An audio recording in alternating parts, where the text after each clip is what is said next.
존귀하신 주님 감사합니다. 우리를 사랑하여 주셔서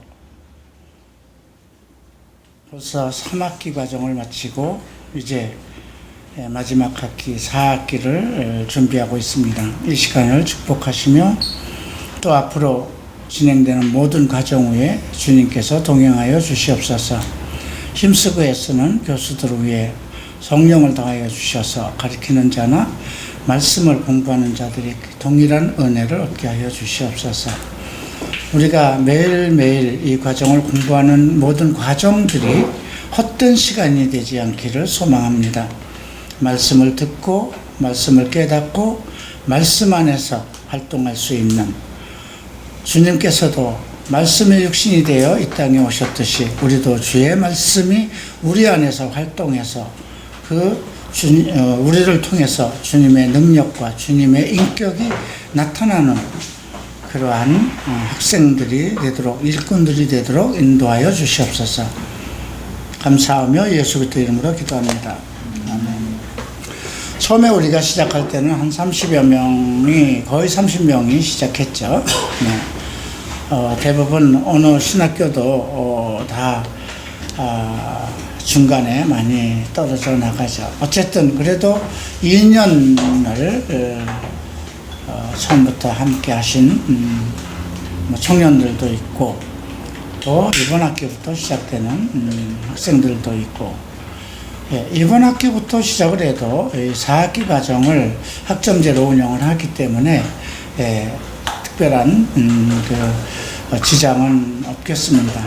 여러분들 이번 3학기 과정을 마치는 학생들은 마지막까지 최종의 열매를 다 한다 이렇게 생각을 하고 최선을 다해 주시고요. 또 이번 학기부터 시작하는 학생들은 나도 이제 이 전 과정을 좀 공부해서 하나님의 뜻대로 한번 하나님의 은혜 가운데서 말씀을 아는 한 성도로서 성장해야 되겠다 하는 그런 마음을 가져주시기 바랍니다. 자, 오늘 말씀은 디모데후서 2장을 준비했습니다. 자, 디모데후서 2장 15절 말씀,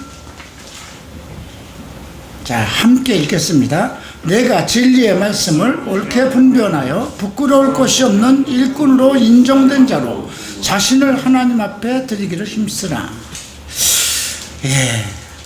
지금 내가라고 그랬으니까 바울이 자기 제자 디모데에게 하는 겁니다. 그러나 이거는 디모데뿐이 아니라 하나님의 말씀을 공부하는 모든 사람들, 앞으로 하나님 복음 사역에 헌신하는 모든 사람들에게 전하는 메시지죠. 진리의 말씀을 옳게 분별하는 것을 전제로 했습니다. 진리의 말씀, 진리가 무엇일까요? 요즘 진리에 대해서 많은 논쟁들이 많죠. 헬라 시대에도 그렇고, 헬라 시대는 원래 진리의 전쟁이었습니다. 그리고 그 수많은 철학자들이 새로운 진리를 발견하면 그 전자의 그 진리를 언급했던 사람들이 죽임을 당해야 되는, 그래서 계속 진리의 전쟁이 있었어요. 결국은 그렇게 되다 보니까 나중에는 진리가 없다 이렇게 선포해 버렸죠. 그래서 우리가 요한복음을 보면 예수님께서 이제 빌라도와 얘기를 할 때 진리에 대해서 얘기를 하죠. 그때 빌라도가 진리가 뭐냐 이런 얘기를 하죠. 그 얘기는 진리가 없다고 판정이 났는데, 이미 헬라 시대에 진리는 없다 이렇게 판정됐는데 뒤늦게 무슨 진리 이야기냐 이런 뜻으로 빌라도가 한 말이죠. 진리 그 자체는 예수 그리스도입니다. 하나님의 말씀이고요. 예수님은 요한복음 17장 17절에서 저희를 진리로 거룩하게 하옵소서, 아버지의 말씀은 진리입니다. 우리가 거룩하게 될 수 있는 것, 하나님의 아버지의 말씀, 곧 그리스도의 말씀, 우리는 그것을 복음이라고 합니다. 그래서 먼저 우리 성도들, 또 하나님 앞에 헌신한 사람들이 제일 먼저 해야 할 것은 진리를 옳게 분별하는 것입니다. 디모데 후서 2장은 크게 둘로 나누어 있습니다. 1절부터 13절까지는 이제 복음 사역자로 부름을 받은 사람들의 삶의 방법, 헌신의 방법입니다. 어떻게 자기 인생을 하나님께 드리고 살아야 될 것인가에 대해서 말씀했고요. 14절부터 26절까지는 이게 참 아주 우리가 조금 이해하기 힘든 내용이에요. 14절에서 말다툼하지 말라고 나오죠. 예. 그 다음 23절, 24절에서 무식한 변론, 무식이라는 말이 나옵니다. 무식한 변론, 신학적인 논쟁하지 말라는 겁니다. 마땅히 주의 종은 다투지 아니한다, 이런 것이 전제가 되어 있어요. 그래서 두 번째 단락에서는 말씀을 배워서 헌신한 그리스도의 종으로서, 복음의 종으로서 헌신된 사람들은 성경 가지고 싸우지 말라는 겁니다. 진리 논쟁, 진리 가지고 다툼 갖지 말라. 그렇기 때문에 먼저 진리의 하나님의 말씀을 옳게 분별해서 완전한 깨달음을 가져야 된다는 것입니다. 그렇지 못하면 어떻게 될까요? 계속 신학 논쟁만 하는 거예요. 지금 각 교회마다 교단들이 서로 뭐 칼빈주의다, 알마니안이다 계속 논쟁을 하고 있잖아요. 그래서 말다툼하지 말라. 그런데 14절 이후에 두 번째 단락에서 또 한 가지가 언급되는 부분이 있습니다. 22절이죠. 함께 읽을까요? 또한 내가 청년의 정욕을 피하고 주를 깨끗한 마음으로 부르는 자들과 함께 의와 믿음과 사랑과 화평을 쫓으라고 그러죠. 무엇을 할 것인가? 정욕에 관한 얘기를 합니다. 신학적인 논쟁, 말다툼 이런 거 하지 말라고 언급이 되어 있고, 그 다음에 정욕입니다. 욕정입니다. 욕정을 다스리라는 거죠. 왜 우리가 생각할 때 디모데에게 이런 얘기를 했을까 좀 의심이 가죠. 우리가 성경에서 만나는 사도행전에서 처음 소개된 디모데를 봤을 때 바울은 정말 나의 영적인 아들, 군사요, 그죠? 나의 사정을 저밖에 알 자가 없다. 그러니까 바울의 분신이었어요. 후계자였죠. 그런데 여기서 보면 22절, 내가 청년의 정욕을 피하고, 왜 그랬을까요? 이 부분을 읽을 때마다 저는 시편 119편 9절 10절에 나오는 말씀이 생각납니다. 어떻게 해서 청년의 정욕을 이길 수 있을까요? 오직 삼가 하나님의 말씀을 삼가 따를 뿐입니다. 다윗의 고백입니다. 다윗의 일생일대의 가장 큰 수치라고 그러면 무엇일까요? 왕으로서 성령이 충만했고 다윗만한 사람이 어디 있어요? 통치력이나 정말 하나님과 마음을 합한 자, 그럼에도 불구하고 개인적인 수치가 성적인 것이었어요. 그죠? 남의 아내를 간음하고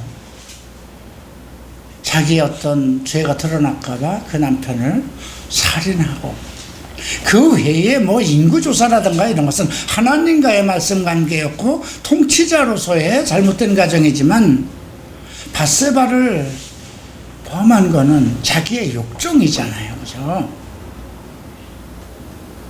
오늘 지금 우리가 그래서 하나님 앞에 나도 한 헌신자로서 헌신해야 되겠다, 이런 마음을 가진 사람들이 꼭 지켜야 될 것이 무엇일까? 이 부분입니다. 청년의 정욕, 자기의, 여기서 물론 청년의 정욕이라는 것은 성적인 것만을 얘기하는 것이 아니에요. 이 속에는 재물도 포함되어 있어요. 어떤 명예욕도 포함되어 있어요. 네. 그래서 이런 것을 피하고 주를 깨끗한 마음으로 정결하고 바른 마음으로 부르는 자들과 함께 이건 공동체 생활을 잘 이루라는 거죠. 의와 믿음과 사랑과 화평을 쫓으라. 의는 그리스도의 것이죠. 예, 믿음도 하나님의 말씀에 관한 것이죠. 사랑과 화평.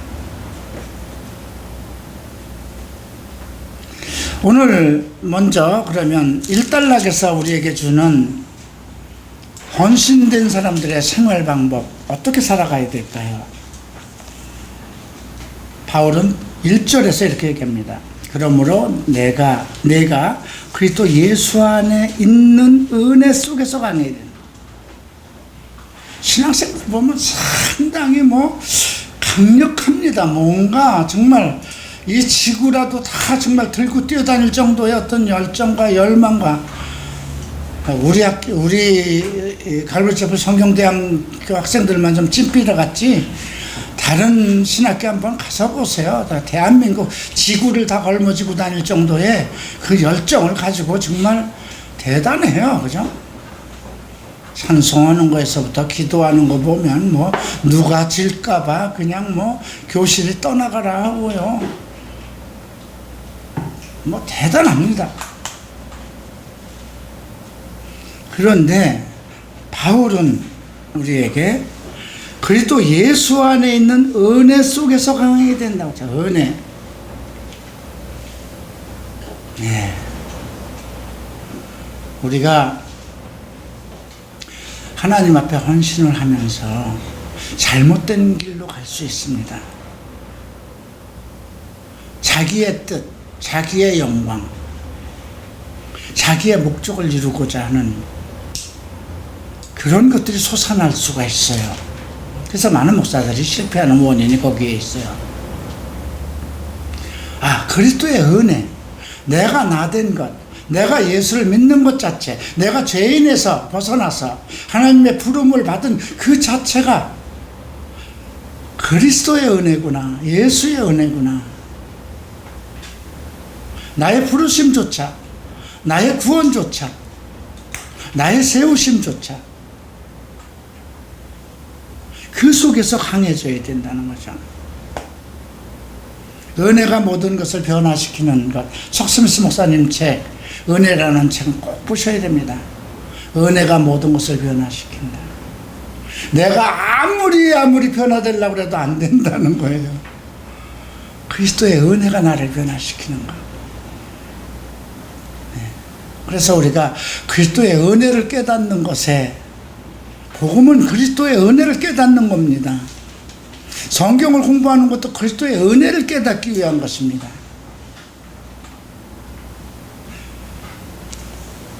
자, 그리고 두 번째로, 내가 많은 증인 앞에서 내게 들은 바 충성된 사람들에게 부탁하라. 저희가 또 다른 사람들을 가르칠 수, 이거는 사역의, 복음의 영적 승계의 계승입니다. 계승 방법입니다.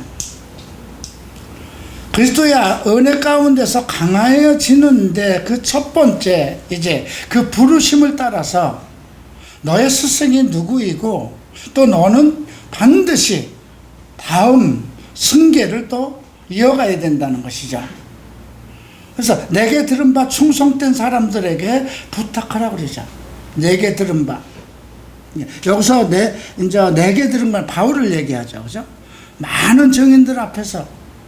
이제 앞으로 여러분들이 그리스도인으로서 살아가면서 하나님 앞에 헌신하는 사람들도 있을 것이고, 그냥 평신도로서, 교회 스텝으로서 많은 사람들을 만나갈 것입니다. 그런데 여러분들이 이 공부하는 것은 그냥 여러분들이 혼자 깨닫고 은혜를 깨닫고 그 안에서 내 삶의 어떤 강한 그런 것을 홀로 지키기 위한 것이 아니라는 것이죠. 다른 사람들을 가르칠 수 있어야 되는 거예요. 그죠? 내가 다른 사람들, 내가 스승으로부터 배우는 것, 그것을 내가 알고 다른 사람한테 가르치고, 그러면 그 제자들이 또 다른 사람을 가르치는 하나의 영적 승계가 이어가야 된다는 거예요.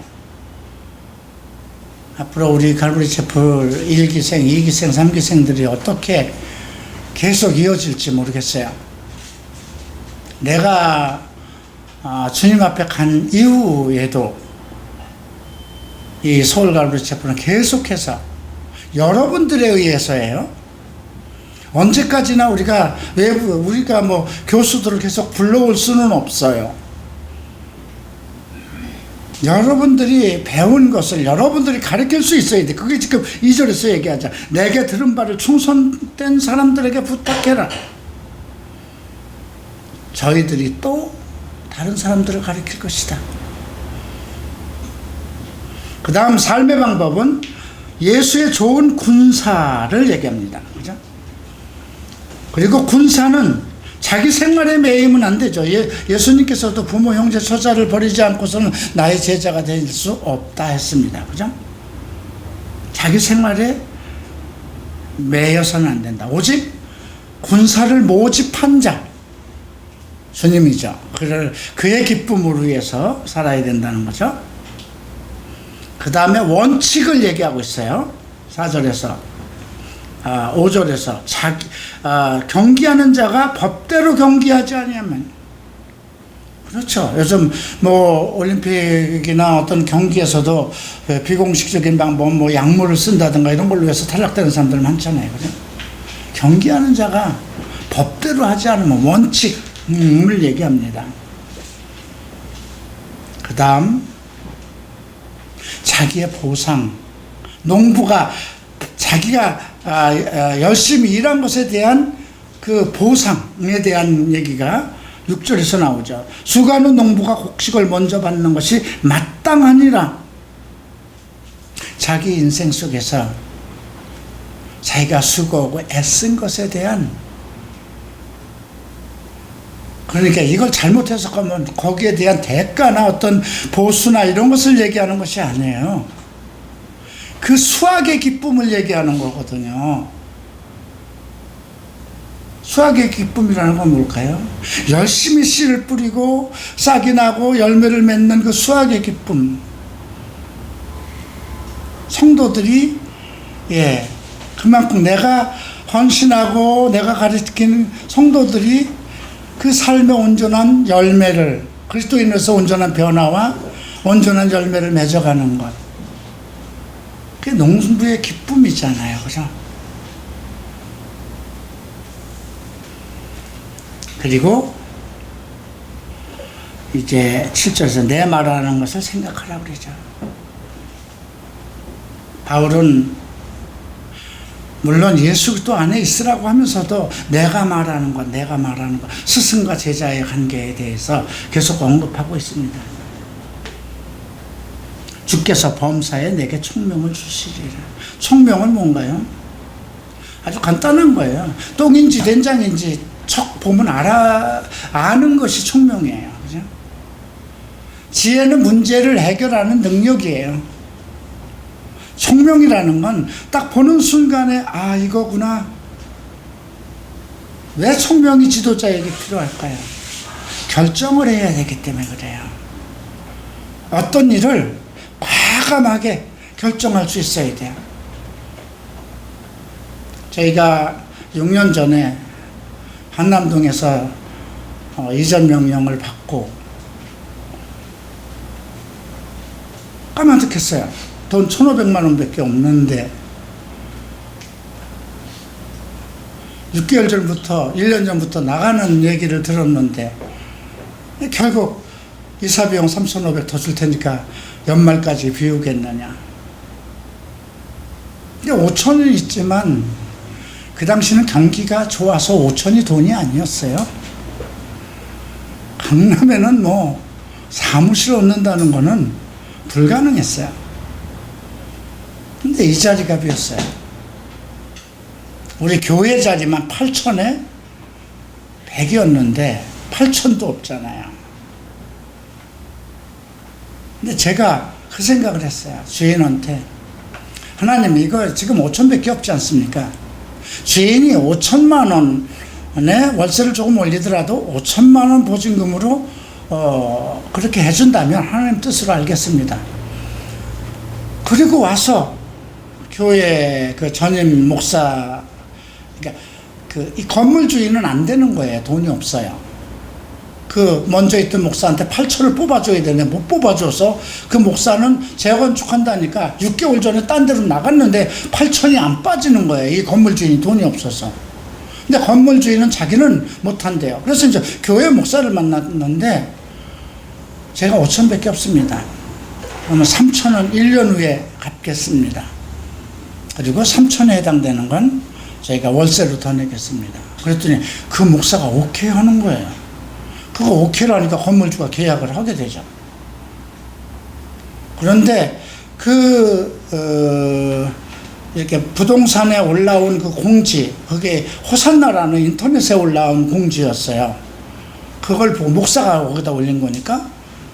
그래서 주일날 예배 끝나고 내가 아는 목사하고 이제 그 목사를 만나러 요 근처로 오면서 택시 안에서 기도한 거예요. 나는 5천밖에 없습니다. 그러나 하나님 이것을 8천을 5천짜리로 계약할 수 있게 해주면 하나님 뜻으로 알고 계약하겠습니다. 근데 와서 말 나누니까 금방 되는 거예요. 그 자리에서 가계약서 썼어요. 우리가 어떤 일을 할 때는 모험이 필요해요. 모험. 청 목사님의 이야기들을 보면 믿음의 모험이라고 그러죠. 믿음 안에서의 어떤 모험을 하는 거예요. 여러분들이 갈보리 채플에 온 것도 믿음 안에서의 모험이에요. 이 지금 갈보리 채플 성경대학교에 여러분들이 들어와서 공부하는 것도 모험이에요. 근데 지금 바울은 디모데에게 농부가 자기가 수고한 것을 먼저 받는 건 당연한 거라는 거죠. 사필규정이라는 거예요. 그런 확신을 갖고 계속해서 헌신을 다른 사람을 위해서 하나님을 위해서 너는 죽어야 되는 거야. 이것이 전제인데 그것을 전제로 하면은 누가 신학을 하고 누가 일을 해요. 근데 이 말씀이 위로가 되는 거예요. 농부가 수고한 것을 먼저 받는 것이 당연한 거 아니냐. 근데 이것은 재물로 보응을 받고 명예로 보응을 받는 것이 아니라 그리스도 안에서의 은혜 가운데 내게 주시는 어떤 영적인 열매인 거예요. 근데 두 가지를 얘기하죠. 내가 말하는 것을 항상 기억하라. 이 말은 내가 너희에게 가르친 모든 것을 기억하라는 뜻이고요. 두 번째, 나의 복음과 같이 다윗의 씨로 죽은 자 가운데서 다시 살으신 예수 그리스도를 기억하라. 두 가지를 얘기하죠. 내가 말한 것이 무엇이냐. 근데 결국은 그거예요. 예수 그리스도의 복음.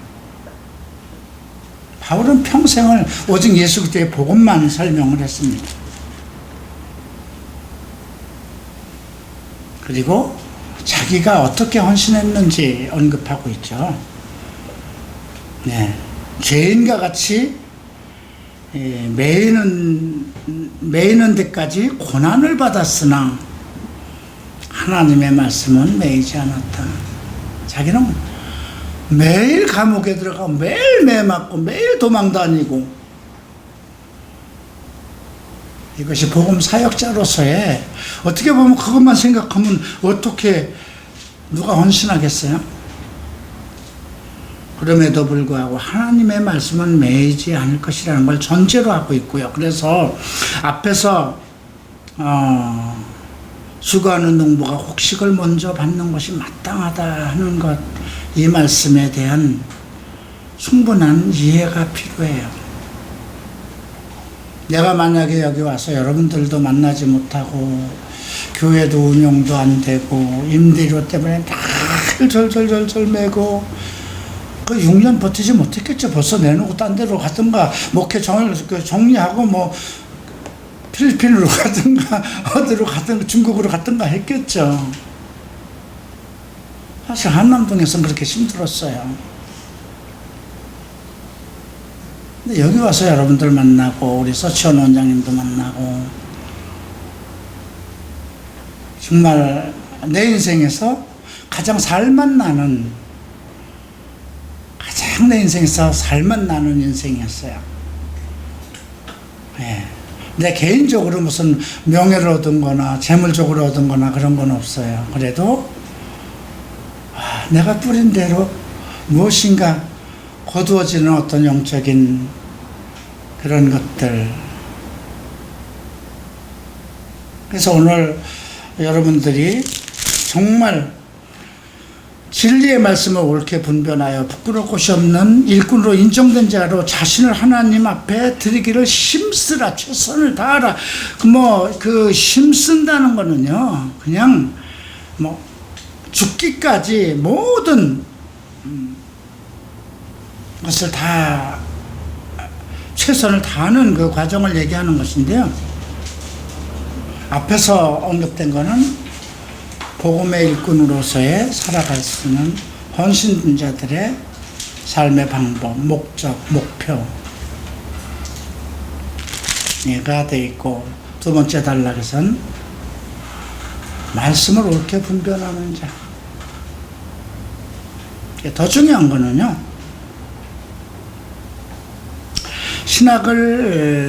성경을 공부하고 신학을 할 때, 그때는 그냥 최선을 다해서 공부만 하면 돼요. 말씀을 알기를, 은혜 가운데서 살아가는 것, 어떻게 하면 은혜 속에서 살아가는가, 어떻게 하면 이 말씀을 알 수 있을까, 어떻게 하면 예수를 인격적으로 만나고, 어떻게 하면 그리스도의 은혜를 더 깨달을 수 있을까, 어떻게 하면 내가 이 성경 말씀을 잘 쪼갤 수 있을까, 장차 내가 설교를 잘할 수 있을까, 그런 건 염두에 두지도 마세요. 아는 것을 얘기하는 거니까. 예. 오늘 이 말씀을 여러분들 이제 2년의 마지막 과정으로서 여러분들이 최선을 다해 주시기 바랍니다. 끝까지 잘해 주시기 바랍니다. 그리고 이렇게 우리가 어떤 한 사람을 그렸다고 하십시다. 도화지에다 그림을 2년 동안 열심히 그렸어요. 근데 내가 보기에는 참 이쁘지도 않고 잘생기지도 잘 그리지도 않았어요. 어떤 사람은 그림을 잘 그렸는데 나는 어떤 한 사람을 그리는데, 근데 예수님의 모습을 그린다고 해보십시다. 근데 잘못 그렸어요. 여러 가지가 마음에 안 들어요. 그런데 아무리 잘된 그림도 눈동자 잘못 찍으면 그 그림이 엉망되는 거예요. 그런데 얼굴은 좀 못생기고 머리도 이상하고 그런데 눈동자가 살아있으면 그 두 눈동자를 딱 정확하게 잘 찍어 놓으면 내가 그린 속에 있는 예수님은 살아나게 되죠. 그래서 최선을 다해서 이번 학기만큼은 최선을 다해야 되겠다. 그리고 지난 학기 3학기 동안 못했던 것도 온라인을 통해서 내가 어떻게 써든지 학점을 받아서 갈보리 채플 1기생으로서 졸업은 해야 되겠다는 그런 굳은 결심으로 시작하시기 바랍니다. 기도합니다. 귀하신 주님, 진리의 말씀을 옳게 분별하며 부끄러울 곳이 없는 일꾼으로 인정된 자로 자신을 하나님 앞에 드리기를 힘쓰라 하신 말씀이 오늘 우리에게 주셨으므로 더욱 예수 그리스도의 은혜 가운데서 강건해지고 바울의 가르침 속에 그 가르침을 가슴에 사귀고 예수 그리스도를 항상 생각하며 그의 죽으심과 그의 부활하심 속에 내 인생이 설계되기를 소망하며 이제 하나님 앞에 달려가는 갈보리 채플 성경대학교 학생들이 되게 하소서. 이들에게 은혜를 더욱 베풀어 주시고 하나님의 사랑을 더욱 알게 하시며 성경에 기록되어 있는 모든 말씀을 깨닫는 지혜를 허락하여 주시옵소서. 감사하며 예수 그리스도 이름으로 기도합니다. 아멘. 마치겠습니다. 다음 이어가겠습니다. 네, 감사합니다. 지금은 학교 확정 관계 학기 진행. 지금 여기 앉아 계신 분들은 대부분 지금 3학기를 지내오신 터라 이 부분은 뭐 더 자세하게 설명을 드릴 필요는 없을 것 같아요. 그래서 진행되는 과목은 구약탐구와 신약탐구고, 그다음에 이번에 새로 우리가 추가된 과목들이 있는데 그 과목들에 대한 과정 설명에 대한 것은 우리 교수님도 올라오셔서 또 설명을 해 주실 것입니다.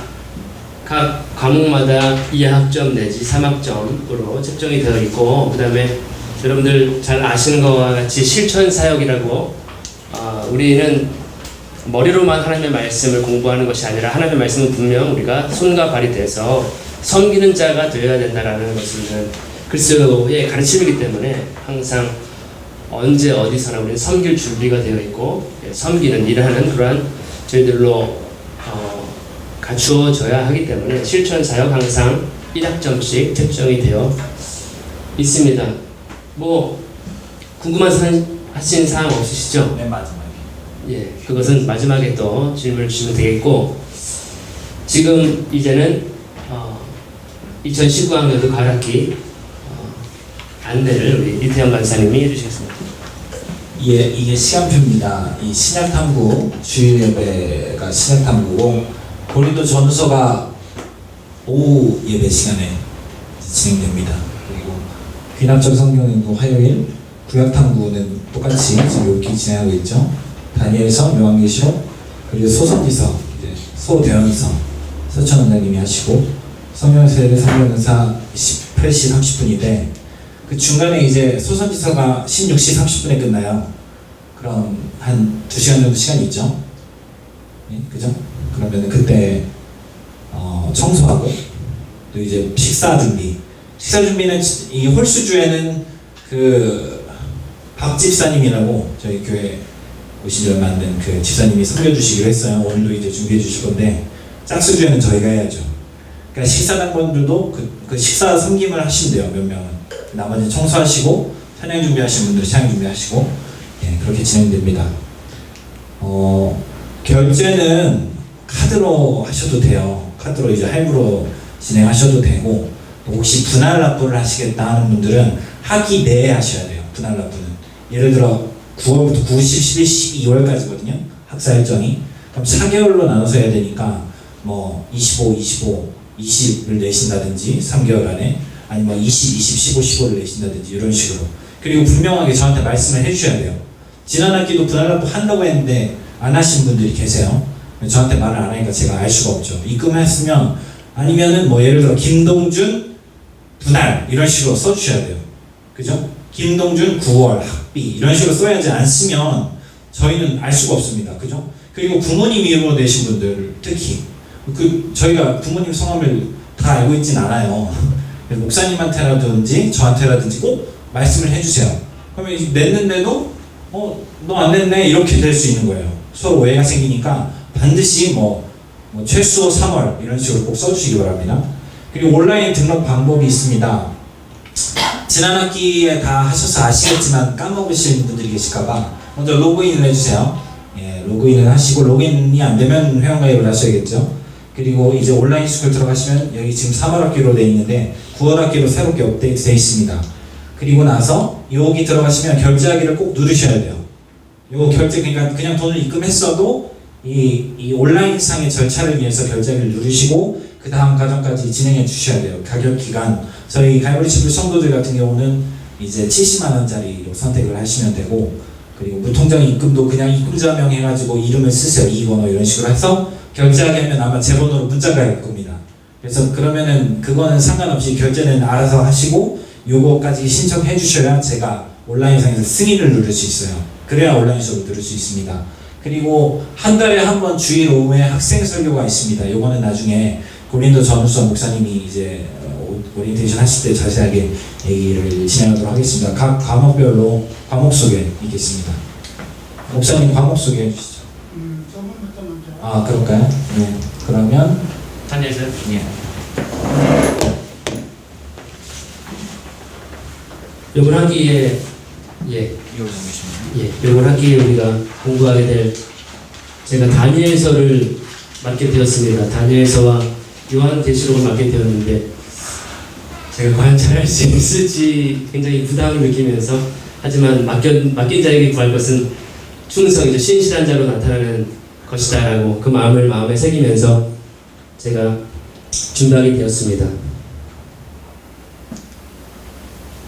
큰 버튼.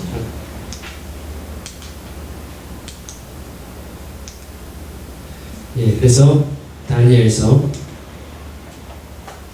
실라버스 강의 계획안은 이렇게 강의 설교로 저희가 여느 때와 마찬가지로 한 절씩 빼놓지 않고 그 의미들을 우리가 생각하면서 공부를 하게 되겠고요. 그 다음에 거기 나와 있는 그 인물이 주요 인물이 있죠. 다니엘과 그의 친구들의 믿음과 그들의 신념 이런 것들을 우리가 보면서 젊은 유대인 포로들의 그 하나님을 향한 그 믿음과 그 결단에 대한 그런 삶을 보면서 우리 삶에 다시 한번 적용을 해볼 것이고 다니엘서의 주요 내용이라고 한다면 이 세상 왕국들에 대한 것들을 우리가 공부를 하게 됩니다. 뭐 바벨론이라든지 뭐 메데바사 왕국, 그다음에 헬라, 그리스 헬라, 그다음에 로마 이러한 굵직굵직한 이 세상을 지배하는 세상 왕국들이 있거든요.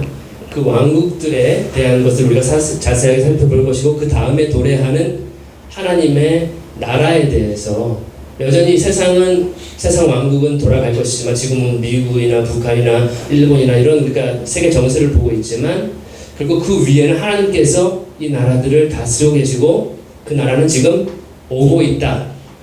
그리고 그 나라는 영원하다라고 하는 그런 부분들을 우리가 다니엘서를 통해서 공부를 하게 될 것이고요. 그 다음에 다니엘서 또한 하나님의 감동으로 되어 있기 때문에 성령께서 그 저자가 되어서 증거하시는 주요 메시지는 바로 예수 그리스도가 되겠습니다. 그래서 우리는 다니엘서를 통해서 올 동안 예수 그리스도를 만나게 되는 그러한 수업을 진행하게 되겠습니다. 장소는 바로 이곳 팜트리 카페가 되겠고요. 조금 조정이 됐죠? 강의 시간이 저녁 7시 15분에 우리가 만나도록 할 것이고요. 그것은 목요일이 되겠습니다. 필수사항이 있습니다.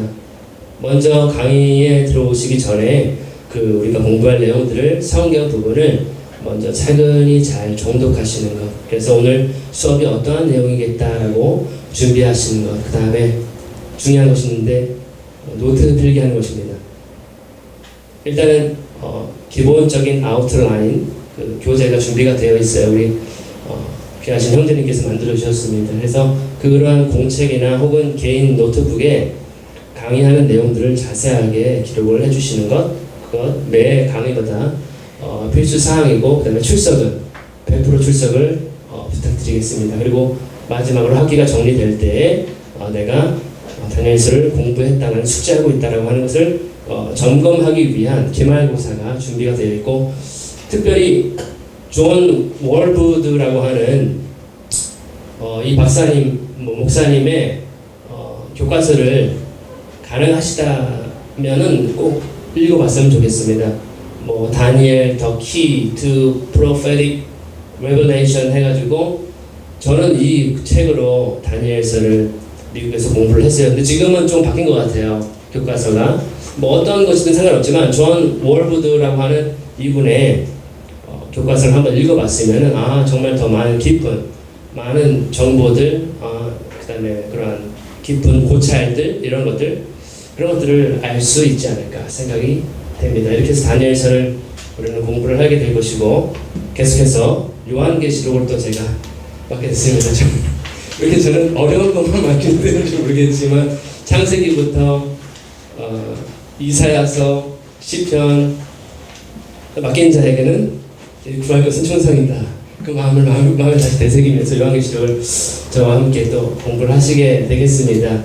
요한계시록은 독특한 책이죠. 묵시문학에 속하고 신약 성경 안에 유일하게 하나밖에 없는 예언서예요.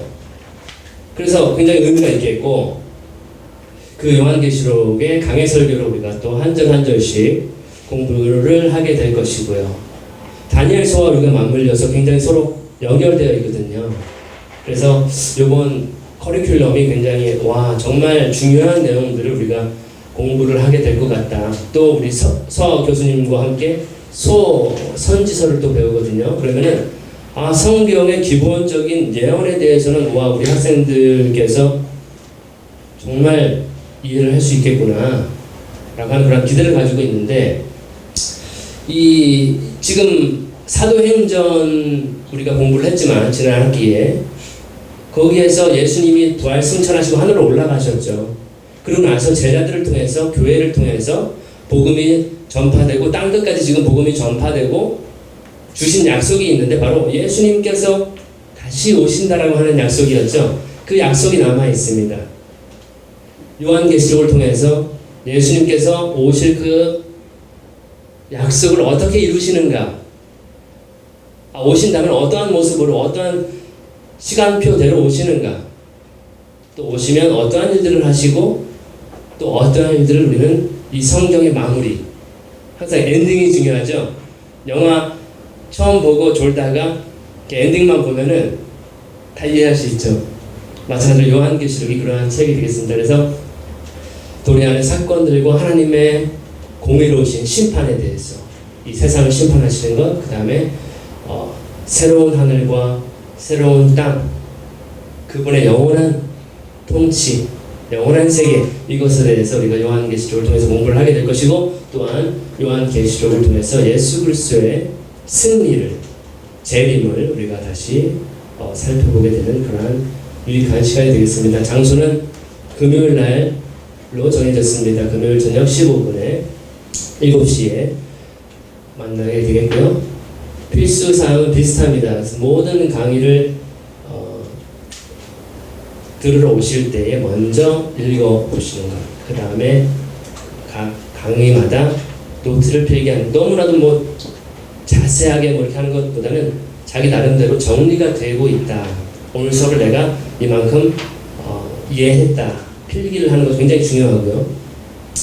출석은 또 100% 출석을 부탁드리겠습니다. 그 다음에 기말고사는 리포트로 대체됩니다. 내가 만난 요한계시록이라고 하는 제목으로서 1페이지 분량 혹은 그 자유롭게 맡겨드릴게요.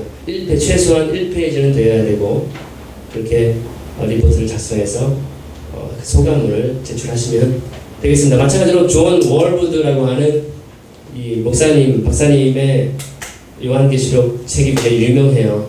굉장히 많이 출판이 되었고 반복해서, 그분의 요한계시록을 구매를 하실 수 있는 분들은 구매를 하셔서 영문으로 보시든지, 아니면 번역이 되어 있는지 모르겠어요. 이분의 책이 한국어로 번역된 여러 가지 책들이 있긴 있는데, 주로 이분은 전천년 학자이기 때문에 이 성경을 우리가 공부하면서 어떻게 해서 이 성경이 전천년적으로 해석이 되는가에 대한 전문가이시기 때문에 그러한 부분들을 공부를 하실 수가 있는 교과서가 되겠습니다. 예수님의 은혜가 이번 학기에 더욱더 충만히, 지금 여기 남아있는 분들은 경주를 시작하시고 계속해서 지금 경주하시는 분들이거든요. 굉장히 귀한 분이라고 저는 생각합니다. 지금 중간에 경주하다가 막 넘어지고 엎어지고 그런 분들 계신 것 같아요. 근데 지금 여기 끝까지 경주를 하시는, 중간에 들어오신 분들도 계시지만, 이런 분들께 예수 그리스도의 은혜가 더욱더 충만히 임하는 그러한 학기가 될 수 있기를 저는 소망하며 기도하겠습니다. 감사합니다. 여기까지였습니다.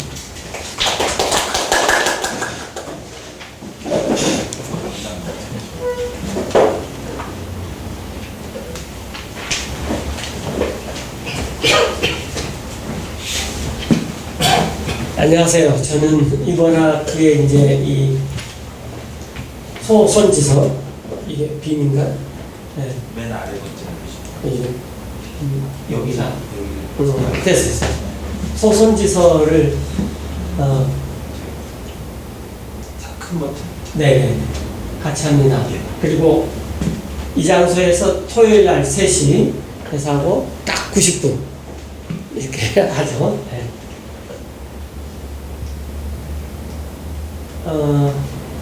12권의 선지자서가 있는데 이제 대언이라고 말이죠. 하나님의 말씀을 대신 전한 사람.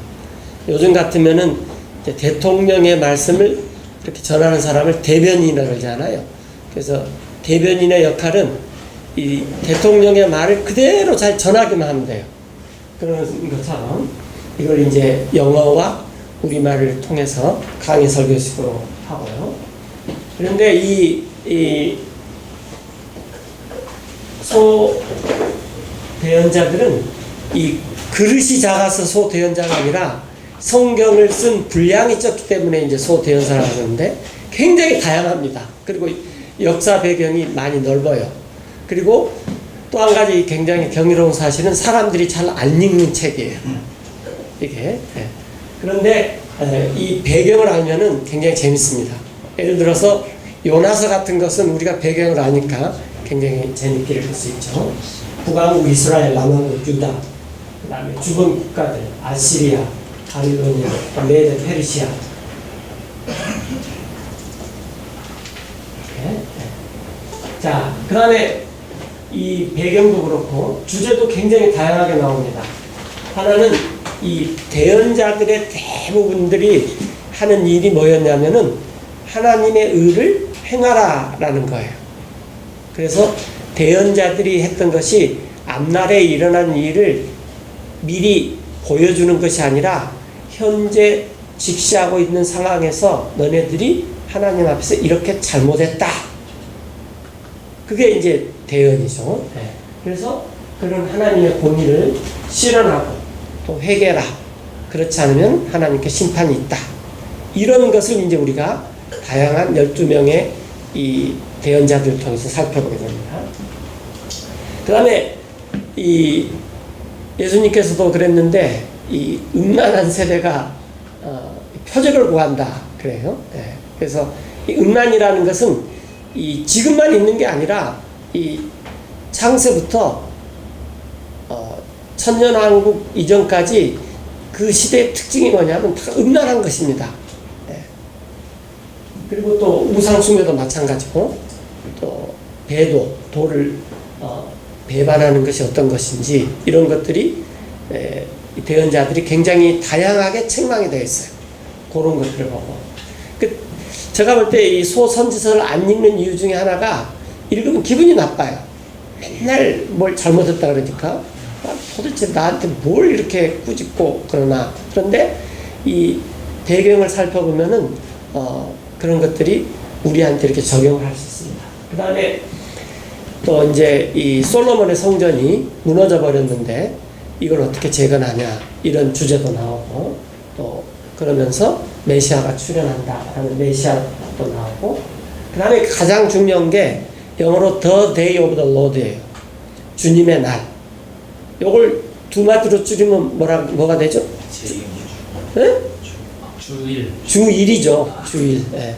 그러니까 이 주님의 날, 주일이 지금은 이제 일요일 날이 주일이 됐는데 원래 성경에서는 주님의 날이 The Day of the Lord가 뭘 뜻하는지 이런 것이 이 중요하게 살펴볼 것입니다.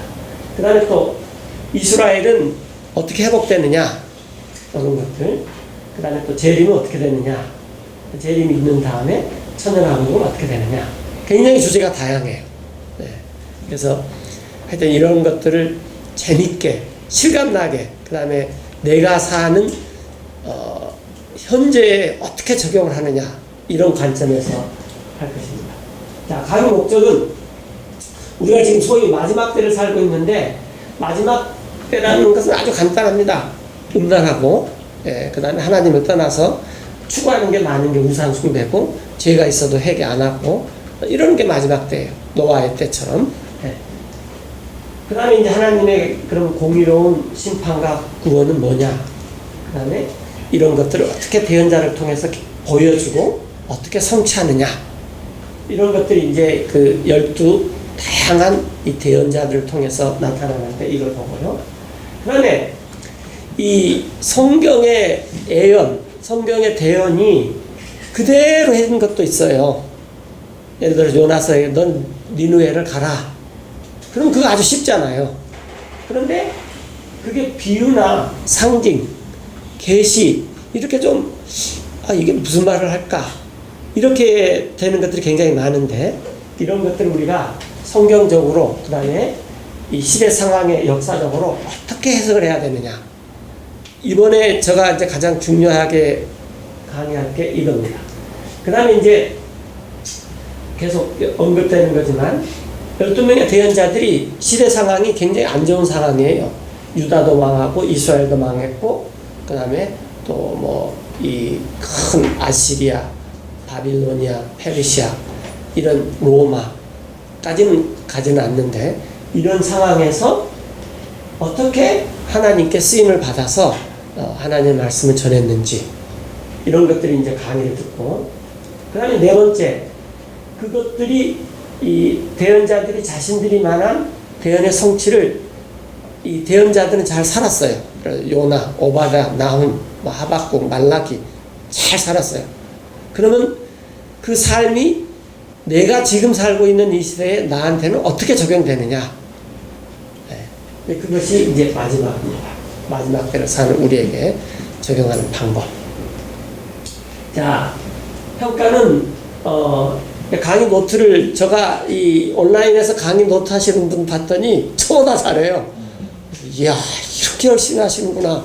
그래서 제가 정말 감동을 받은 분이 여기도 몇 분 앉아 있습니다. 네. 그리고 또 서슴없이 비평을 해주는데 내가 이거 조심해야 되겠구나. 그래서 학점을 더 줬어요. 자매님이 비평을 해가지고. 네. 자, 그다음에 이제 출석, 그다음에 중간고사, 기말고사. 중간고사, 기말고사는 5문제를 답하는 건데 문제는 7개가 나갑니다. 그러니까 자신 있는 5개만 잘 쓰면 돼요. 그런데 대부분 사람들이 7개를 다 썼더라고요. 그래도 보너스 점수는 없습니다. 하지만 참작은 되겠죠. 네. 이렇게 해서 이제 쭉 진행이 됩니다. 네. 감사합니다.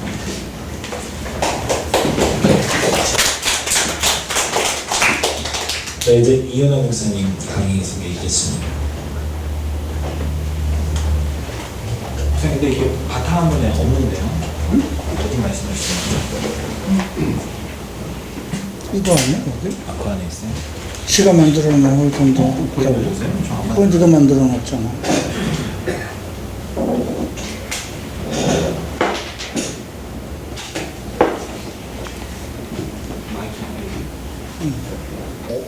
어느 분 말씀하시는 거예요?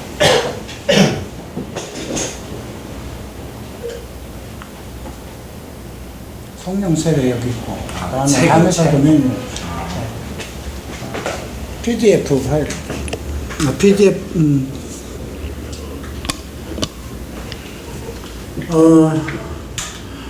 이번 학기는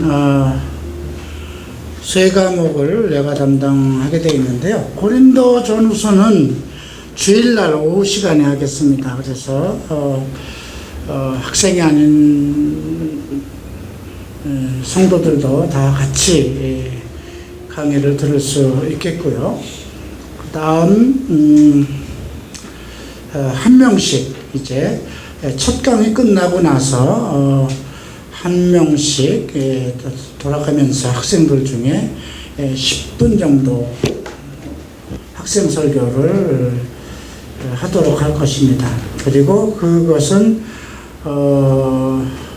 고린도 전후서 제 강의를 듣고 나서 그 강의 지난주에 공부한 내용을 가지고 10분 정도의 설교를 하면 되고요. 그걸로 해서 중간고사를 가늠하도록 하겠습니다. 제 모든 강의는 출석을 가장 중요시 할 겁니다. 그래서 여러분들이 일단 모든 시간에 출석을 최선으로 다 해주시고요. 일단 들어야 되는 거잖아요. 복음은 들으면서부터 시작되는 것이니까 듣지 않고요 어떻게 되겠어요. 뭐 나는 온라인으로 듣겠다. 글쎄 온라인으로 듣는 것도 뭐 듣는 거니까 괜찮겠지만 내가 감시할 수가 없잖아요, 그죠? 그러니까 학교에 오프라인 출석을 한 사람들은 그가 강의를 잘 듣고 안 듣고 그건 모르겠어요. 뭐 마음속으로 1시간 동안 앉아서 딴 생각을 하는지 그건 모르겠지만 딴 생각하는 게 더 힘들 것 같아요, 나는. 그죠? 조는 거가 더 힘든 거 몰라요? 여러분, 그 강의 시간에 졸면 참 맛있어요. 근데 참 힘들어. 강의 끝나고 나서 그 강사하고 목사하고 얼굴 마주치기도 그렇고, 다음에도, 나는 기억을 해요, 그 사람.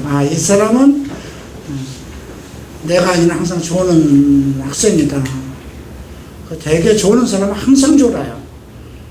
전에 우리 그 전도사라고 하는 청년이 있는데 지금 우리 교회 안 나오는데 이 비디오를 맡겼어요. 그때 사람이 청년들이 5명밖에 없어서 그 청년은 비디오를 맡았어요. 전도사인데 비디오 찍으면서 항상 자요.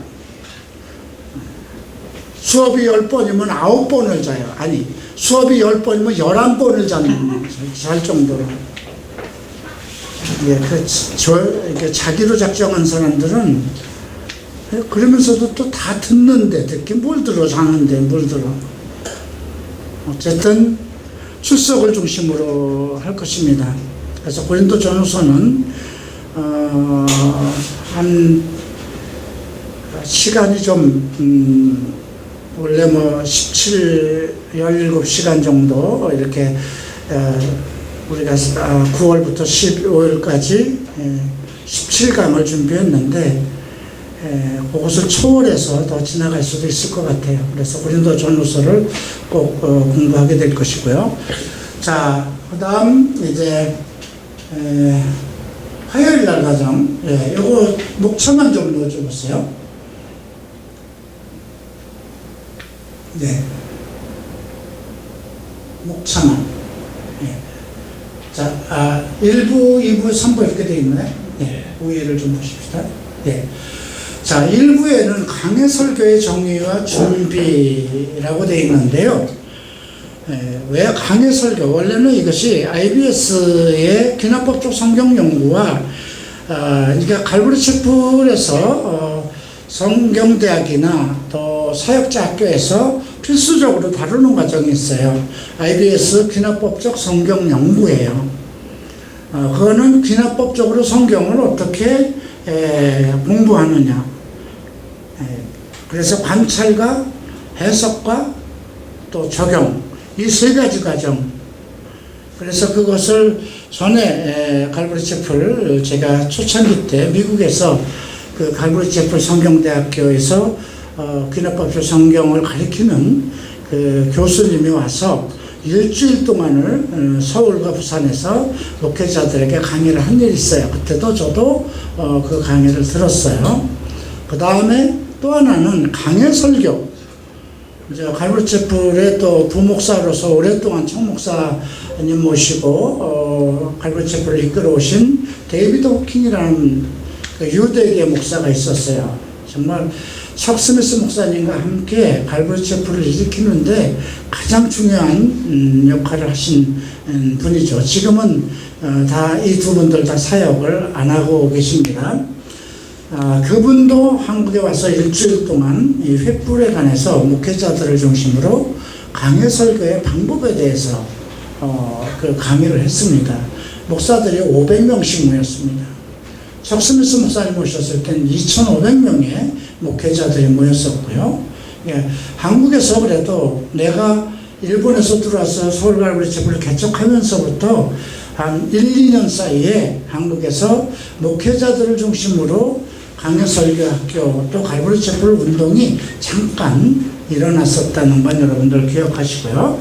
그래서 이제 이 과정 속에서 크게 네 수로 나누어지는데요. 첫 번째, 강해 설교의 정의. 강해 설교가 뭔가? 그러니까 여러분들 도대체 강해가 뭘까? 강해가 뭘까? 어디 가서 우리 교회는 갈브리 채플은 강해 설교가 유명합니다. 작 스미스 목사나 요나 목사나 모든 갈보리 채플 목사는 창세기부터 계시록까지 전체를 성경 강해합니다. 이렇게 얘기를 하죠. 그러면 다른 교회 목사들이 하는 건 뭐냐 이렇게 하게 되죠. 예, 그거는 제목설교입니다. 제목설교라는 건 뭘까요? 어떤 주제 설교, 제목 설교, 절기 설교 여러 가지로 나눠요. 한국은 절기를 다 지키기 때문에 절기 때마다 절기에 관한 설교를 하고 있고요. 그 다음에 평상시에는 목사님들이 우리 교회 목사들에게 헌금에 대해서 가르쳐야 되겠다 하면 헌금에 관한 설교 이제 그 본문을 하나 택하고 그걸로 성경 전체에서 헌금과 관련된 걸 구상해서 설교를 하죠. 그렇게 하는 것이 이제 제목설교인데요. 제목설교는 도약대식이 될 수 있어요. 도약대식이라는 건 뭐냐면 그냥 목표를 향해서 이렇게 그 수영선수가 뛰어내리는 것과 같은, 그러니까 목사가 어떤 제목을 놓고 자기 임의로 설교를 할 수 있어요. 그래서 목사 설교에 은혜 받았다 하면 목사의 설교에 은혜를 받은 거지 성경 전체의 설교를 하나님 말씀에 은혜를 받은 것은 아니거든요. 다음 본문 설교라는 것이 또 있어요. 성경 설교라는 것도 있습니다. 이제 본문 설교나 성경 설교나 같은 얘기인데 뭐가 다르냐? 갈보리 채플 강해 설교와 전에 여러분들은 모르겠지만 초창기에 왔던 분 중에 방요한 집사라는 분이 있어요. 그 다음에 우리 지금 나오는 전형일 집사님, 이 두 분이 누구를 통해서 연결이 돼서 우리 교회로 왔냐면 노후오라는 저 지방에서 에스라 하우스인가를 운영하면서 성경 통독을 하신 분이 있어요. 그분이 성경 강해를 한다고 그러면서 가끔 갈보리 채플 얘기를 많이 해요. 갈보리 채플 나도 얼굴을 본 일도 없고 또 척스미스 목사님을 만난 일도 없는 분이 자기 설교를 하면서 항상 그 갈보리 채플 설교를 해요. 그래서 제가 그분 설교를 몇 개 중요한 부분을 이제 요한계시록도 이렇게 그 책도 나왔기 때문에 봤는데 아니에요. 그건 강해가 아니에요. 근데 이제 그 방요한 집사나 원래 그 전영일 집사님들은 거기에 이제 심취돼서 거기서 뭐 하는 거 강의를 돈 주고 그 테이프 하나도 엄청 비싸거든요. CD도. 그래서 이제 저희 쪽으로 왔는데 강해와 본문 설교 또는 성경 설교와 뭐가 다를까? 이런 부분들을 이제 1부에서 공부합니다. 두 번째 2부에서는 IBS 귀납법적인데요. 성경을 어떻게 관찰하고 해석하고 적용할 수 있는가. 이것이 그냥 읽으면서 척척척척 이거는 관찰해야 될 부분이야. 이거는 해석이 필요한 부분이야. 이 부분은 우리에게 뭐를 적용에 초점을 맞춘다. 그것이 돼야 돼요. 성경을 읽으면서 그냥 척척척척 대나가야 돼요. 근데 척척척척 대나가려면 하는 방법을 공부해야 되죠. 근데 여러분들이 이제 기납법조 성경 연구를 이제 예문을 많이 해요. 마태복음, 마가복음, 누가복음을 가지고 이제 이것은 관찰이다, 이것은 적용이다 이렇게 이제 살펴보면서 여러분들도 한번 실제로 해볼 거거든요. 그렇게 해서 한번 훈련이 끝나고 나면 성경을 읽으면서 이 부분은 관찰이 필요하구나. 이것은 해석을 잘해야 되겠구나. 그리고 이것은 우리가 내 믿음 생활에 우리 교회 생활에 어떻게 적용해야 되겠구나. 이것이 저절로 돼요. 그게 돼야만 그게 성경 연구 방법이거든요. 그렇게 해서 강해 설교를 만들어가는 거예요. 이제 귀납법조 성경 연구가 끝나고 나면 강해 설교를 어떻게 만들어가는가. 그것이 이제 3부에서 강해 설교 실제 훈련을 합니다. 그래서 가끔 우리가 제가 주일날 설교할 때 이번에는 크게 3단락으로 되어 있습니다. 1단락에서는 이렇게 되어 있고 2단락은 무엇이고 3단락은 무엇입니다.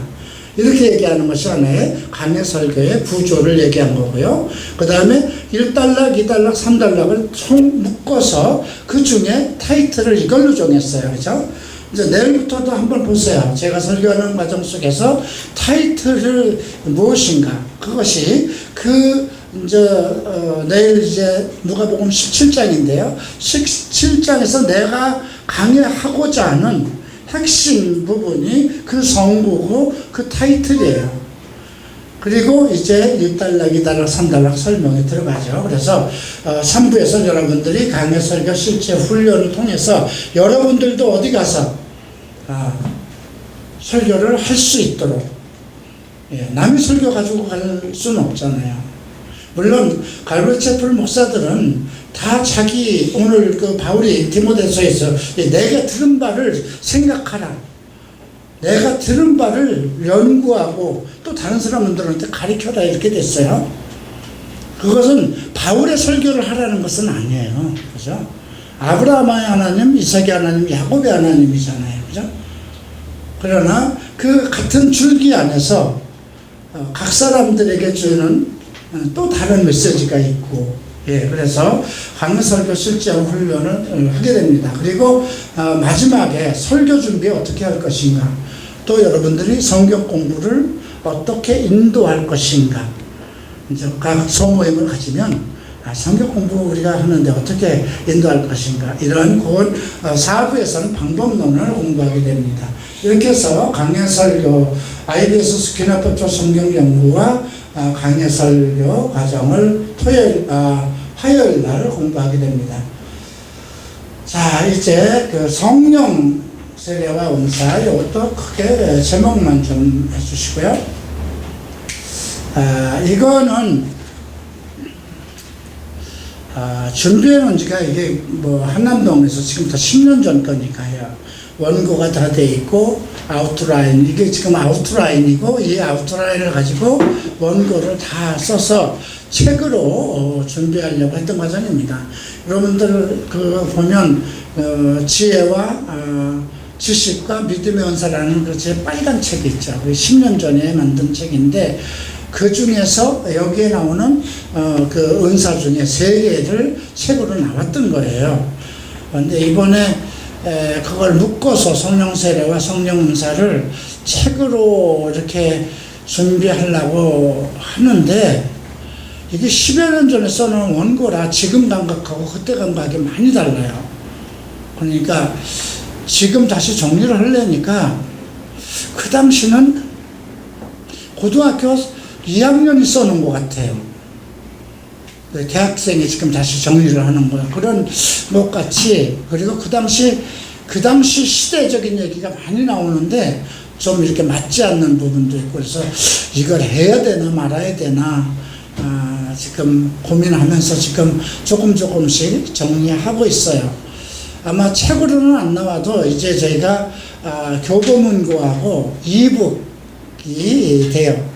이북 출판이 돼서 지금 그 상담 사례 이미 이북으로 나왔고, 또 뭐가 나왔죠? 동성의 사랑인가? 동성의 사랑인가. 옛날에 한남동에서 쓴 책 이번에 이북으로 나왔습니다. 그리고 또 왜 성경적 상담인가, 심리학과의 관계, 그것도 이제 이북으로 나올 거고요. 창조 이야기, 아까 얘기했던 또 성령 은사에 관한 것 전부 다 준비되는 대로 이북으로 할 겁니다. 이제 석스미스 목사님 한글로 번역된 것도 뭐 오용길 목사가 번역한 거 김동백 목사님한테 오늘 다 이메일 보냈어요. 원고 보내주면 저희가 이북으로 하겠다. 요즘 젊은이들은 이북으로 보는 게 이제 값도 싸고 아니가 보기가 좋을 것 같아요. 그래서 성령 세례와 그거는 먼저 책보다는 이북으로 여러분들이 볼 겁니다. 자, 성령 세례에 대해서 맨 1부에서 성령 세례를 배우는데요. 그분의 위격, 또 성령의 삼위일체, 그리고 세상에서 성령이 어떻게 역사하고 있는가, 또 세상에서 악을 어떻게 막으시는가, 이제 이런 부분들을 공부하고요. 그 다음에 성령 세례와 거듭남은 무엇이 다른가. 여러분들이 나는 거듭났어 성령으로. 근데 그거 성령 세례 받은 걸로 착각하는 경우가 있어요. 그리고 성령 세례는 어떻게 임할 것인가? 우리가 사도행전 1, 2장에서 언급되고 있지만 그런 성령 세례에 필요한 조건들 이런 것들을 배우게 되고요. 그러니까 또 왜 성령 세례가 필요한가? 우리 크리스천 생활을 하면서 성령 세례가 없이 사역할 수는 없어요. 사역자로서 부름을 받았다는 건 성령 세례를 받을 준비가 되어 있는가 그거부터 시작하는 거예요. 그 다음 이제 보혜사 성령, 뭐 성령의 강림, 성령의 목적, 성령의 중보, 성령의 그 영적인 축복, 이것을 전부 성령 세례와 관련된 것이고요. 자, 은사 부분으로 넘겨주시죠.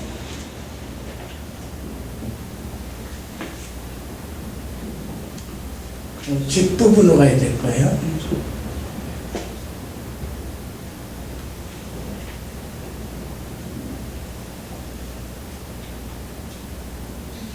네.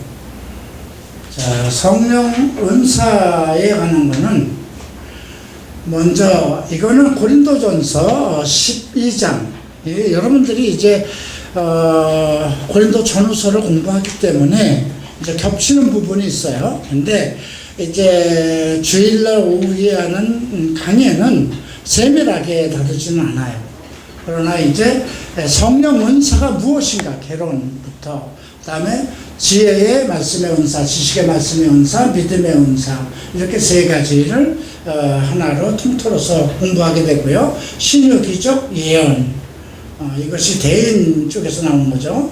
그 다음에 영불본, 방언, 통역, 방언, 통역 이것은 내 안에서 이루어지는 거예요. 그래서 우리가 9가지 은사를 3단락으로 나눌 수 있어요. 첫 번째, 내 안에서 먼저 깨달음이 있어야 돼요. 그죠? 방언, 통역이라든가 영불변이가 그 다음에 그 방언의 은사 이것은 내가 실질적으로 성령 세례를 받은 것에 대한 그 내 안에서의 어떤 그 깨달음이라고 할까요? 그래서 우리가 사도행전을 보면 그 당시 성령 세례를 받은 그 사람들이 전부 다 방언도 말하고 이제 그 통역도 하고 여러 가지 그 예언도 하는 내용들이 나오죠. 그래서 내가 성령 세례를 받았을 때 나타나는 내 안에서의 그 성령 은사, 그 다음에 그 다음 단계가 이제 다른 사람과의 관계죠. 예언과 기적과 신유. 그것은 이제 나를 통해서 다른 사람의 병을 고치게 되고 또 예언도 하게 되고 기적도 나타나는 거죠. 그 다음에 단계가 무엇일까요? 믿음과 지식과 지혜예요. 그거는 사실 교회를 수호하기 위해서 주는, 그러니까 제일 먼저 여러분들이 체험을 해야 되는 은사가 무엇일까요? 방언 통역, 영불변 이겁니다. 그 다음 단계가 이제 대인관계에서 나타나고요. 그 다음 단계가 하나님 안에서 이루어지는 이제 믿음과 지혜와 지식과 지식 이렇게 되겠죠. 자, 그 회에 이제 13번을 보면 이제 돕는 은사가 있어요. 어떤 분들 보면 참 남들을 잘 도와요. 우리 저기 서치원 원장님도 물론 교수시니까 가르치는 은사가 있어요. 남을 잘 도와요. 그러니까 그것이 쉬운 것은 아니에요. 남을 잘 돕고 하는 그 돕는 은사, 다스리는 은사, 교회 이제 담임은 다스리는 은사가 있어야 돼요. 그다음에 가르치는 은사, 목사는 가르치는 은사가, 담임은 특히 이제 그 목사는 가르치는 은사가 포함되어 있어요. 교사와 목사니까. 이제 우리 서치원 원장님은 목사는 아니더라도 교수로서 가르치는 은사를 가지고 계신 분이고요. 그 다음에 권면의 은사, 이게 매우 중요하죠. 교회 성도들 중에 누가 이렇게 아파하든가 괴로워하든가 그랬을 때 이렇게 권면은 두 가지예요. 책망도 권면이에요. 누가 잘못하고 있으면 너 왜 그렇게 얘기를 했어? 이렇게. 그 권면은 잘못한 것에 대해서 책망을 하고 거기서 벗어나서 용기를 갖도록 하는 것. 예. 그 다음에 이렇게 낙심할 때 용기를 갖게 하고 이렇게 부추기는 그런 것들, 그것이 권면의 은사예요. 그 다음 마지막에 구제의 은사. 예, 특별한 거죠. 재물이 있다고 그래서 다 구제를 하는 게 아니죠. 우리가 부자 청년 보면 돈을 끌어안고 있으면서도 그거 팔아서 가난한 사람 줘라 그러는데 안 줬잖아요. 그죠? 구제의 은사는 누가 가지고 있었을까요? 바나바예요. 자기 있는 땅 다 팔아서 사도들 발 앞에 놨잖아요. 그리고 사도 바울이 언급한 교회 중에서 가장 구제를 잘한 교회가 어딜까요? 데살로니가 교회예요. 네. 제일 아주 그 쫌팽이들, 아주 그냥 잘난 체 제일 많이 하고, 아주 그냥 뭐 서로 분쟁하고, 그 파벌드 만들고, 그냥 뭐,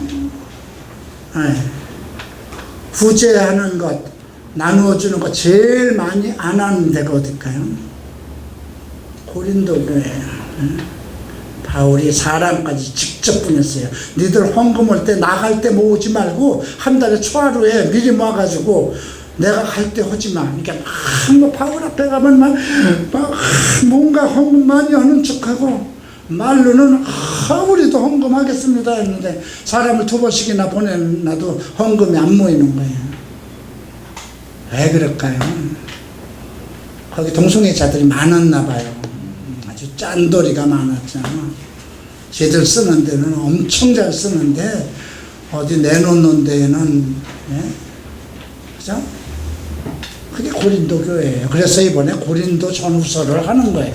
여러분, 고린도 전서하고 후서의 차이점은 뭐냐면요, 고린도 전서는 하나님으로부터 엄청난 많은 은사를 받은 교회, 대망나니들이, 이 세상에서 쓸모없는 망나니들이 하나님의 사랑에서 말재주도 주고 하는 일에 일 잘하는 솜씨를 갖게도 하고 많은 은사를 베풀었는데, 예, 제일, 그래서 고린도 후서를 보면 최고의 아름다운 은사를 뭐라고 하는지 아세요? 헌금으로 해요. 최고의 아름다운 은사를. 고린도 후서는 헌금에 관한 얘기예요. 네. 왜 그렇게 했을까요? 네. 그래서 이번에 그 구제의 은사는 조금 더 폭이 넓어요. 이게 근데 어떤 사람이 내 주변에 돈이 없어서 공부를 못해요. 구제해 줄 수 있어야 되죠. 이게 뭐가 같이 있어야 될까요? 사랑과 긍휼이에요. 그죠? 사랑과 긍휼한 마음이 있어야 그런 베풀게 되죠. 자, 이렇게 해서 성령 은사에 대해서 했고요. 고린도 전후서는 뭐 설명할 필요가 없을 것 같습니다. 그래서 이번 학기가 가장 중요한 것이 아닐까 싶어요. 계시록도 있고 다니엘서도 있고 소선지서, 우리가 대선지서에서 예레미야라든가 에스겔은 안 다뤘지만 소선지서는 매우 중요합니다. 그 짧은 글들 속에서 그 예언자들을 통해서 주신 말씀이잖아요. 이스라엘과 유다의 아주 생각지도 거짓 예언자들 중에 농부들도 있었고요.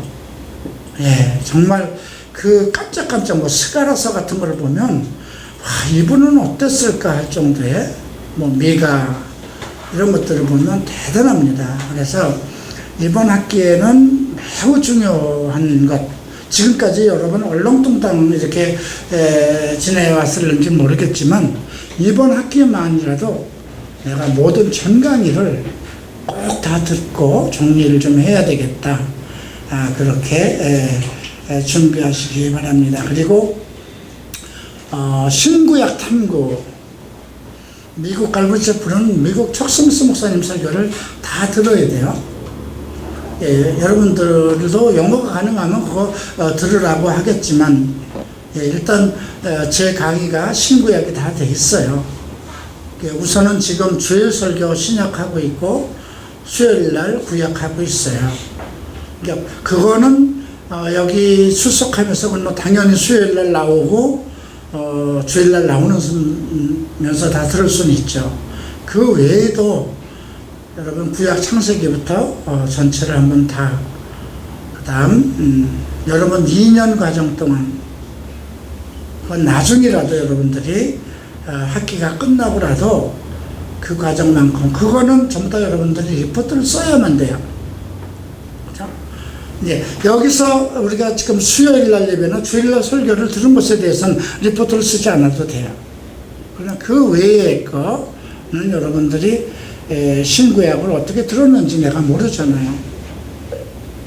그것은 반드시 짧게라도 리포트는 많이 여러분들이 물론 체계적으로 잘 이렇게 규모 있게 잘 쓰는 것도 중요하지만 교수들이 생각하는 건 내 강의를 잘 들었느냐를 보는 거거든요.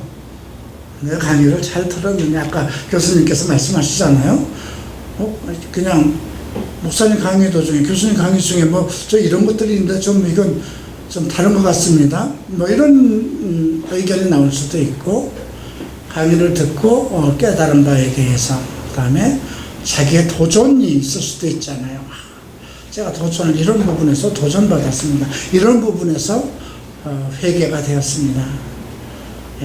그런 것들을 간략하게라도 이렇게 그 코멘트하는 그런 습관들을 좀 가져주세요.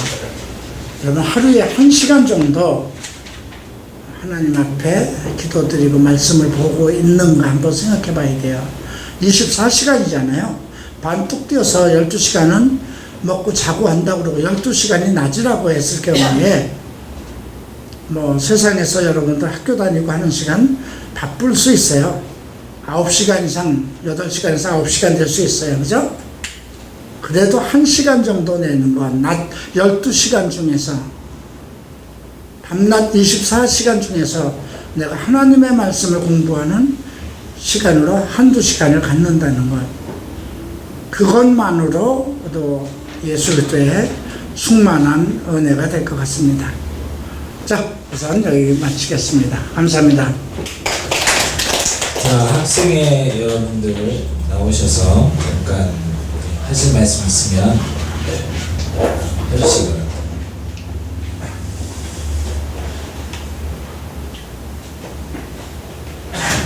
일단 회장은 범수현님이고요, 부회장은 지현님. 네. 항상 벌써 4번째 이렇게 섰는데 부끄럽습니다. 그래서 이번에는 그 실천 사역만 좀 말씀을 드리려고 합니다. 제가 그 3학기부터 이제 실천 사역을 정리를 해야 된다고 해가지고 정리를 좀 했는데 오늘도 좀 늦는 게 그 정리를 좀 하다 왔어요. 오늘 제출을 해드려야 돼가지고 그래서 지금 각자 그 다 많은 일들을 하셨는데 그 자료가 없더라고요. 보니까 다들. 그래서 제가 막 추적해가면서 카톡방 이런 거 추적하면서 정리를 했는데 다행히 다 40시간 이상 됐고 뭐 많으신 분들은 뭐 여기 태어나서 같은 경우는 170시간도 되고 뭐 안 되는 분들은 저 같은 주말에 오는 사람들은 뭐 40시간 겨우 넘는 이런 상황인데 그 설명을 좀 해드리면 이게 그 별거 아닌 것 같아서 기록을 안 하거든요. 그래서 이게 뭔가 저도 이거를 실천사역이라고 주말에 와서 설거지 같은 걸 하는데 이거를 내가 했다고 이렇게 했습니다 하고 이렇게 적어놓기가 굉장히 부끄러워서 이제 안 적는 경우가 많이 있는 것 같아요. 아니면 하는 일이 이제 너무 많아가지고 이제 못 적는 일이 있는데 그 기숙사생들도 뭐 한 일주일에 지금 3-4번씩 중보기도 모임도 하고 있거든요. 이제 그런 것들을 정리를 좀 해야 되는데 이 학점이다 보니까 좀 근거 자료가 있어야 됩니다. 그래서 이번 3학기 때는 그냥 그렇게 했는데 4학기 때는 좀 정리가 필요할 것 같아요. 그래서 방법을 좀 알려드리면은 여기 어플에 보면 그 스케줄표라는 어플이 있고 스케줄러라는 어플이 있는데 굉장히 간단하거든요. 저도 지금 쓰고 있는데 뭐 오늘 내가 뭘 들었다면 그걸 쓰고 제 개인적으로 뭐 하고 있는 게 있어서 그렇게 하는데 그거를 그 실천 사역 하는데 해보셨으면 좋겠어요. 예를 들어 오늘 이렇게 내가 그 설거지를 했다. 그럼 설거지하고 30분 이 정도만 적어놔도 한 달치가 나오면 저한테 주시면 되거든요. 그래서 이거를 하면은 약간 일기 쓰듯이 하면 될 것 같아요. 이제 핸드폰 없으신 분이 간혹 계시는데 여기 일기를 제가 쓰는 걸로 알고 있거든요. 그래서 꼭 거기다가 기재를 해가지고 이제는 한 달씩 받겠습니다. 한 달씩 해서 제가 정리를 해가지고 하겠습니다. 이번 학기처럼 이렇게 그 사진이나 이런 걸 뒤져야 되는 불상사가 없도록 좀 해야 될 것 같고요. 그 다음에 그 가장 좋은 게 제가 정리를 하다 보니까 우리 교회는 아시다시피 뭐 휴일날 되면은 캠프 같은 걸 꼭 가거든요. 그리고 뭐 1년에 한 번은 이렇게 해외도 나가기도 하고 또 홀리 페스티벌 준비도 하고 하는데 그 교회 행사만 다 이렇게 가도 예를 들어 캠프 같은 것도 1박 2일이거든요. 그러니까 그거를 인정을 할 수가 있는데 그걸 빠지시면 안 될 것 같아요. 성경대학생들은 꼭 캠프 이런 거는 꼭 가겠다. 이거를 좀 명심해 주셨으면 좋겠습니다. 꼭 캠프 때만은 꼭 안 오시는 분 계시더라고요. 네, 좀 그런 거 없도록 좀 해주시고요. 그 다음에 하나는 이제 전도 부분인데 원래는 1, 2, 3학기 동안 계속 토요일 같은데 평일에는 어려우니까 길거리 나가서 전도도 하고 이런 거를 계획했었는데 아시다시피 토요일도 계속 강의가 있고 시간이 좀 없더라고요. 해보는 결과 휴일날도 저희가 다 어떤 일정이 교회 일정이 있기 때문에 그래서 그 가급적 최대한 이제 날씨가 좀 가을에는 풀렸기 때문에 좀 괜찮은 날 잡아가지고 한두 번이라도 좀 할 수 있도록 우리 부회장님과 함께 또 상의해보도록 하겠습니다. 제가 드릴 말씀은 이상하게 혹시 부회장님 있으신가요? 열심히 하겠습니다. 네, 감사합니다. 네. 자, 혹시 질문 사항이나 있으시면 Q&A 시간 갖도록 하겠습니다.